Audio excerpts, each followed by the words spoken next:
Hello दोस्तों, आप सभी का हमारे यूट्यूब चैनल पर स्वागत है। दोस्तों, आज वीडियो में बात करेंगे जो हमारी सीरीज चली है जीएस की 10,000 क्वेश्चन की। उसमें आपका पर्यावरण का दूसरा पार्ट देखेंगे, ठीक है।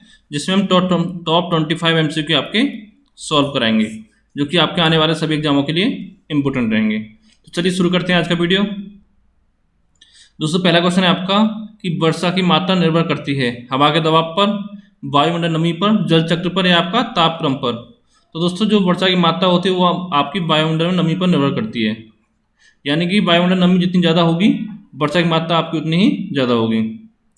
अगला क्वेश्चन देखते हैं कि राष्ट्रीय पर्यावरण अभियांत्रिकी शोध संस्थान यानी कि नीरी अवस्थित है, कहाँ अवस्थित है आपका?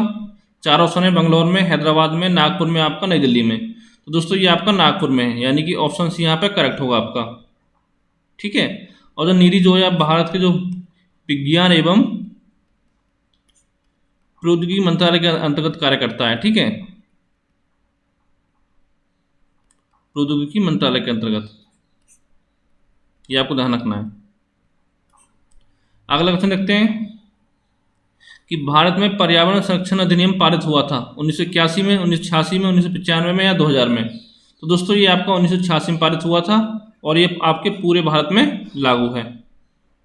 अगला क्वेश्चन देखते हैं कि नगरीकरण एवं औद्योगिकरण हानिकारक है संतुलित विकास के लिए, पर्यावरण पारिस्थितिकी के लिए, जैव विविधता के संरक्षण के लिए या आपका उपयुक्त सभी के लिए। तो यहाँ पे ऑप्शन डी आपका करेक्ट हो जाएगा, उपयुक्त सभी के लिए। अगला क्वेश्चन है आपका कि निम्न में से कौन सा एक कृत्रिम पारितंत्र है? तालाब, खेत, वन, झील। तो दोस्तों, यहाँ पे जो खेत है वो आपका राइट आंसर हो जाएगा। जो कृत्रिम पारितंत्र क्या होते हैं आपके? जो आपके मानव निर्मित होते हैं, ठीक है। इसमें कौन कौन आते हैं आपके? खेत हो गया, ठीक है, बगीचा हो गया, ये आपका कृत्रिम पारितंत्र आते हैं। और बात करें प्राकृतिक पारितंत्र की, उसमें कौन कौन आते हैं आपके? प्राकृतिक पारितंत्र, इसमें दोस्तों आपके आते हैं वन हो गए, ठीक है, तालाब, झील, ये सभी आपके प्राकृतिक पारितंत्र के अंतर्गत आते हैं, ठीक है। अगला क्वेश्चन है आपका कि इको मार्क उन भारतीय उत्पादों को दिया जाता है जो शुद्ध एवं मिलावट रहित हों, प्रोटीन समृद्ध हों, पर्यावरण के प्रति मैत्रीपूर्ण हो या आपका आर्थिक दृष्टि से व्यवहार्य हो। तो दोस्तों, जो आपके पर्यावरण के प्रति मैत्रीपूर्ण होते हैं उनको आपका इको मार्क दिया जाता है, यानी कि ऑप्शन सी आपका करेक्ट हो जाएगा। अगला आपका कि एक घास सर्वदलीय पारिस्थितिकी तंत्र के खाद्य श्रृंखला में विभिन्न घटकों का सही क्रम है।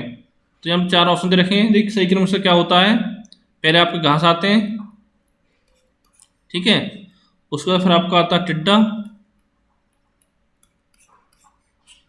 फिर आपका आता है मेंढक, और फिर आपका आता है सर्प, ठीक है। ये घास हो गए आपके उत्पादक होते हैं, और टिड्डा जो आपके यानी कि प्राथमिक उपभोक्ता।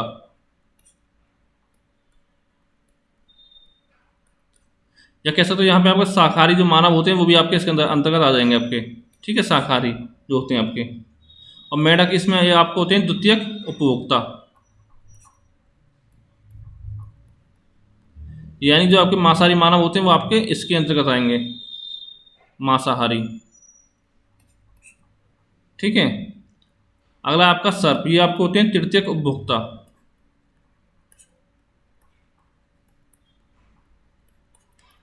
तो यहाँ पे आपका कौन सा ऑप्शन सही होगा? यहाँ पे आपका ऑप्शन ए इसमें करेक्ट हो जाएगा, घास, टिड्डा, मेंढक, सर्प, ठीक है।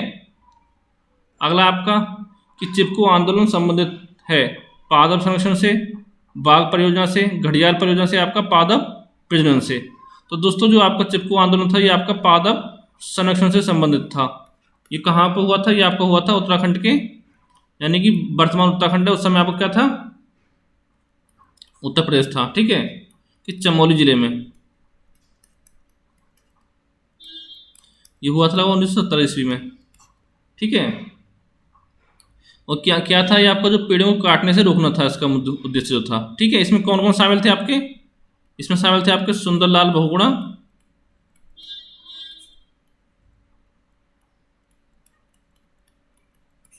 दोस्तों नाम आपको पूछा जाता है एग्जाम में, चंडी प्रसाद भट्ट, और तीसरी थी आपकी गौरा देवी, ठीक है, ये 3 मेन थे जो इसमें शामिल थे आपके चिपको आंदोलन में। अगला क्वेश्चन देखते हैं कि सर्वाधिक जैव विविधता पाई जाती है शांत घाटी में, कश्मीर में, सुरमा घाटी में या फूलों की घाटी में। तो दोस्तों जो सर्वाधिक जैव विविधता वो आपकी शांत घाटी में पाई जाती है। ये कहाँ है शांत घाटी आपकी? ये आपकी केरल में है। ठीक है, अगला आपका कि रामसर सम्मेलन संरक्षण से संबंधित था, जैव ईंधन से, वनों से, नम भूमि से, आपका शुष्क भूमि से। तो दोस्तों रामसर सम्मेलन जो था आपका ये नम भूमि से संबंधित था। ठीक है, यानी कि आर्द्र भूमि से। और दोस्तों ये जो आपका रामसर सम्मेलन हुआ था ये कब हुआ था? इसकी नींव कब रखी गई थी आपकी? 2 फरवरी 1971 को। ठीक है, और ये 1975 से पूर्णतः लागू हुआ था। अगला क्वेश्चन है आपका कि सबसे लंबा जीवित वृक्ष कौन सा है आपका? ऑप्शन है यूकेलिप्टस, सिकोया, देवदार या आपका इनमें से कोई नहीं। तो दोस्तों सबसे लंबा जो जीवित वृक्ष होता है वो आपका है सिकोया।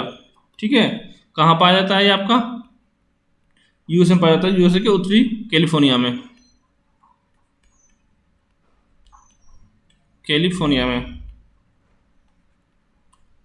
ठीक है, और एक चीज आता है यूकेलिप्टस जो होता है आपका, यानी इसको सफेदा बोलते हैं हम। ठीक है, इसमें जो आपका जल ग्रहण शक्ति ज़्यादा होती है, तो इसलिए इसको पर्यावरण का दुश्मन बोला जाता है इसको। ठीक है, यानी कि जहाँ होता है जो इसका जल का स्तर होता है वो काफ़ी नीचे चला जाता है इसका, जहाँ पे होता है यूकेलिप्टस। अगला क्वेश्चन है आपका कि निम्नलिखित में से कौन सार्वत्रिक यापन यानी कि ग्लोबल वार्मिंग के लिए उत्तरदायी है? ये आपका तापन होगा, यहाँ पे यापन नहीं तापन। ठीक है, ऑप्शन है मीथेन, कार्बन डाइऑक्साइड, जलवाष्प या आपके उपयुक्त सभी। तो दोस्तों इसके लिए आपकी सभी गैसें जिम्मेदार होती हैं। ठीक है, ग्लोबल वार्मिंग के लिए। और ये आपका होता क्या ग्लोबल वार्मिंग? यानी कि पृथ्वी का तापमान का बढ़ना। ठीक है, और इसके कारण जो मौसम में परिवर्तन होता है वो सब आपका ग्लोबल वार्मिंग कहलाता है। और भी कुछ गैसें दोस्तों इसमें होती हैं, जैसे आपकी नाइट्रस ऑक्साइड हो गई, ठीक है, ओजोन हो गई, ये भी आपके लिए जिम्मेदार होती है ग्लोबल वार्मिंग के लिए। अगला क्वेश्चन है आपका कि मॉन्ट्रियल प्रोटोकॉल किससे संबंधित है? ऑप्शन है हरित गृह गैसों से, ओजोन परत के क्षय को रोकने से, अम्ल वर्षा से या आपका संकटग्रस्त प्रजातियों से। तो दोस्तों जो मॉन्ट्रियल प्रोटोकॉल है आपका ओजोन परत के क्षय को रोकने से संबंधित है। ठीक है, ये आपकी एक अंतर्राष्ट्रीय संधि है जो आपका 1 जनवरी 1989 से प्रभावी हुई थी। ठीक है, अगला देखते हैं आपका कि सूर्य से आने वाली हानिकारक पराबैंगनी विकिरण कारण हो सकती हैं यकृत कैंसर का, मस्तिष्क कैंसर का, मुखी कैंसर का या आपका त्वचा कैंसर का। तो इसमें त्वचा कैंसर आपका राइट आंसर हो जाएगा, ऑप्शन डी।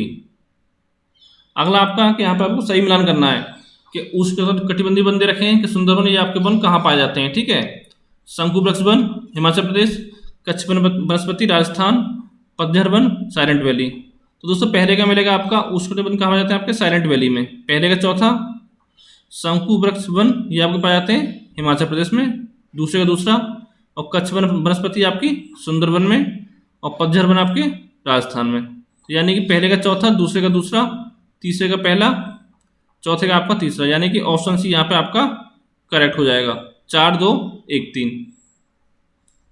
अगला आपका कि नागालैंड के पर्वत क्रम से बंजर होते जा रहे हैं, उसका प्रमुख कारण क्या है आपका? उग्रवाद, शहरीकरण, झूम कृषि या आपका तीव्र जनसंख्या वृद्धि। तो झूम कृषि जो इसमें आपका सही आंसर हो जाएगा।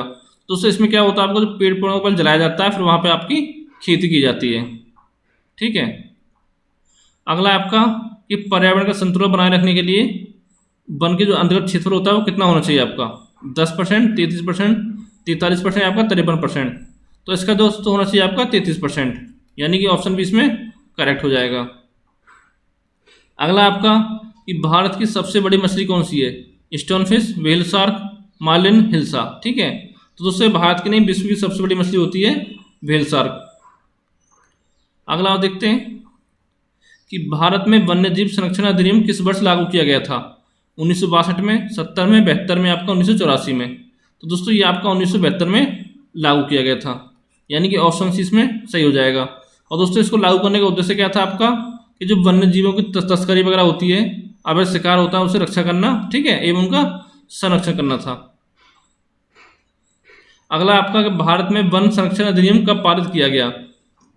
यहाँ पे 4 ऑप्शन आपके 1978, 79, 80, 81।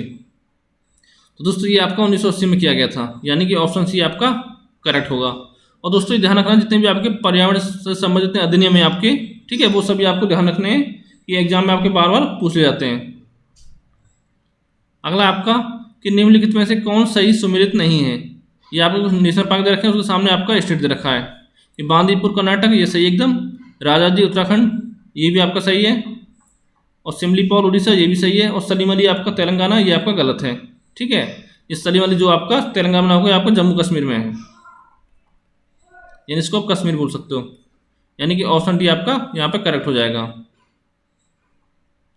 अगला आपका कि भारतीय वन्यजीव संस्थान स्थित है नई दिल्ली में, शिमला में, देहरादून में, भोपाल में। तो दोस्तों ये आपका देहरादून में स्थित है, यानी कि ऑप्शन सी आपका करेक्ट हो जाएगा। और दोस्तों जो वन अनुसंधान संस्थान है वो भी आपके देहरादून में है, अनुसंधान संस्थान। अगला क्वेश्चन है आपका कि निम्न ऊर्जा स्रोतों में से कौन सा सर्वोत्तम पर्यावरण अनुकूल है। पेट्रोलियम उत्पाद, वन उत्पाद, नाभिकीय विखंडन या आपका सौर सेल। तो दोस्तों इसका सही आंसर ऑप्शन डी हो जाएगा, सौर सेल। ठीक है, यह आपके पर्यावरण को स्वच्छ रखने में सहायता करता है। अगला आपका कि भारतीय सर्वेक्षण विभाग कहाँ है आपका। ऑप्शन लखनऊ, रांची, देहरादून, हैदराबाद। तो दोस्तों इसका आंसर आपका ऑप्शन सी हो जाएगा, देहरादून। ये भी आपका देहरादून में है, भारतीय सर्वेक्षण विभाग। अगला आपका कि भारत में प्रोजेक्ट टाइगर प्रारंभ किया गया था 1970 में, 73 में, 81 में और आपका 1984 में। तो दोस्तों ये आपका प्रारंभ किया गया था 1973 में, यानी ऑप्शन भी आपका करेक्ट हो जाएगा। इसका जो उद्देश्य था वो आपको बाघों को समाप्त होने से बचाना था। और दोस्तों एक क्वेश्चन है आपके लिए कि अंतर्राष्ट्रीय बाघ दिवस कब मनाया जाता है आपका।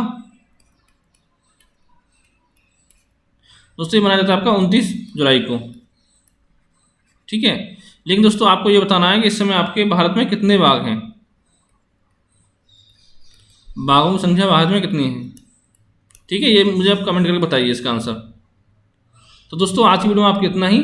अगर दोस्तों वीडियो आपको पसंद आया हो तो वीडियो को लाइक करें, चैनल को सब्सक्राइब करें, साथ ही वीडियो को अपने दोस्तों के साथ ज़्यादा शेयर करें। ठीक है, क्योंकि यहाँ पे आपको मैथ, रीजनिंग और जीएस की वीडियो लगातार मिलती रहती हैं। और दोस्तों बताना चाहूँगा आपको कि हमारे चैनल पर आपको सुबह 6 बजे मिलती है मैथ की वीडियो, जिसमें आपका चैप्टर वाइज आपका पूरा कंप्लीट सिलेबस कराया जाएगा। और सुबह 9 बजे मिलती है आपकी जीके की, जहाँ पे आपके एमसीक्यू सॉल्व कराए जाते हैं। और दोपहर 3 बजे मिलती है आपको जीएस की, यहाँ पे आपके एमसीक्यू सॉल्व कराए जाते हैं आपको, जीएस यानी कि जनरल साइंस की। और शाम के 6 बजे मिलती है आपको रीजनिंग की, जहाँ पे अब तक आपके 12 चैप्टर कंप्लीट करा दिए गए हैं। ठीक है, चैप्टर वाइज आपको पूरा सिलेबस कंप्लीट कराया जाएगा। अगर दोस्तों इन वीडियो को सभी को आप देखना चाहते हो तो उसकी लिंक आपको वीडियो के नीचे डिस्क्रिप्शन में मिल जाएगी। और इसका पीडीएफ चाहते हो तो आपको टेलीग्राम चैनल ज्वाइन करना पड़ेगा, उसकी लिंक भी आपको नीचे मिल जाएगी। ठीक है, थैंक यू फॉर वॉचिंग।